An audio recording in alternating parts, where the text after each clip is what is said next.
شہید کامل کے احکام، شرائط نمبر 6، قتل کی سزا میں اصالتاً قصاص کا واجب ہونا۔ چنانچہ شہید کے احکام جاری ہونے کے لیے فقہا نے یہ بھی شرط نقل کی ہے کہ مقتول کے قتل پر شرعی طور پر ابتداً دیت یا مال واجب نہ ہوا ہو، بلکہ قصاص ہی واجب ہو۔ اس قید کا نتیجہ یہ نکلے گا کہ جن صورتوں میں قتل پر اصالتاً دیت واجب ہوتی ہے ان میں مقتول پر شہید کے احکام شرعی اعتبار سے جاری نہیں ہوں گے۔ مثلا کسی مسلمان یا ذمی کا کسی شخص کو غیر دھاردار آلے سے قتل کر دینا،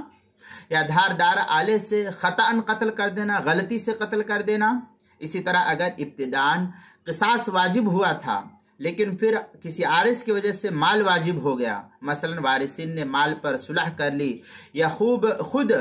باپ نے بیٹے کو قتل کر ڈالا، تو ایسی صورت میں اگرچہ مال لازم ہوا ہے لیکن چونکہ اصل حکم قصاص کا تھا جو عارض کسی صلح یا ابوت یا صلح صفائی کے ذریعے سے یہ حکم ساقط ہو گیا، اس لیے اس مقتول پر شہید کے احکام جاری ہوں گے۔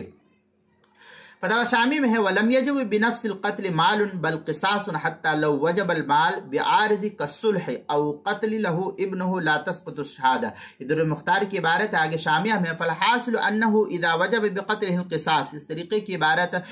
فتاوی شامی جو زکریا بک ڈپو دیوبند کا ہندی نسخہ ہے، اس کی تیسری جلد صفحہ 160 کتاب المسائل، اس کی دوسری جلد صفحہ 107 پر بھی اس کو نقل کیا گیا ہے۔